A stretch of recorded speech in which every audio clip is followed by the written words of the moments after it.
పవన్ అన్నతో పాటు ఆంధ్ర రాష్ట్రాన్ని మార్చటానికి మనము మంచి ప్రగతి బాట పట్టటానికి నా వంతు శ్రేయస్సు నేను కూడా చేస్తానని మీ అందరికీ కూడా చెప్తున్నాను.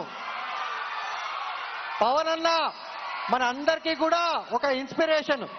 10 ఏళ్లగా మొత్తము జీవితాంతము మీ అందరి కోసం పనిచేయాలని పూనుకుని మీ అందరి కోసం ఈరోజు ఎండలో నుంచుని మీకోసం వచ్చారు. మీరు ఎవరిని ఎన్నుకున్నా, బీజేపీ వాళ్ళనైనా టీడీపీ వాళ్ళనైనా మీ ఎంపీల్ని జనసేన వాళ్ళనైనా పవన్ అన్న ముందు నుండి మీకు కావాల్సినట్టుగా ఈ రాష్ట్రాన్ని నడిపిస్తారని నేను పూర్తిగా నమ్ముతున్నాను. వైసీపీ ప్రభుత్వము మీ అందరికీ ఏమి చేయటానికి సిద్ధంగా లేదు.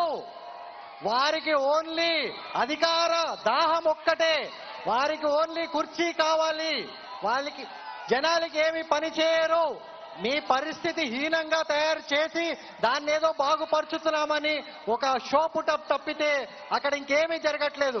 మీరెంత పేదరికంలో ఉంటే వారికి అంత బలము. కావున ఈ అలయన్స్ పవన్ అన్న నాయకత్వంలో, టీడీపీ నాయకత్వంలో, బీజేపీ నాయకత్వంలో మన రాష్ట్రము, మన యువత అందరూ కూడా ఎంతో ముందుకెళ్తారని, ఎంతో పై స్థాయికి వెళ్తారు. మన రాష్ట్రం అభివృద్ధి చెందుతుంది, అన్ని రంగాల్లో అభివృద్ధి చెందుతుంది అని నేను పూర్తిగా నమ్మి మీ అందరికీ నేను ప్రార్థన చేస్తున్నాను. పవన్ అన్న పైన నమ్మకం పెట్టుకుని అందరూ కూడా మన ఇక్కడ ఉన్న ఎంపీ గారిని, ఎమ్మెల్యే గారిని, అందరు అభ్యర్థుల్ని దగ్గర ఉండి మీరు ఒక్కళ్ళు ఓటేయటం కాదు, మీరు ఇంకో 10 మందితో ఓటేపియాలి. ఇదొక విప్లవం లాగా ఏపియాలి. ఈ ఎలక్షన్ ఆంధ్రప్రదేశ్ మార్పు చెందడానికి ఒక విప్లవము. ప్రతి ఇక్కడ వచ్చిన పెద్దవాళ్ళు, యువత, మహిళలు మీ అందరికీ నేను చెప్పేది ఒకటే, మేము జీవితంలో అన్ని వదులుకొని మీకోసం ఈ పట్టడి ఎండలో మీకోసం ఎందుకున్నాము? మన రాష్ట్రం బాగుపడాలి. మనందరం యువత మన రాష్ట్రాన్ని ముందుకు తీసుకెళ్లే నాయకుడు మన పవన్ అన్న.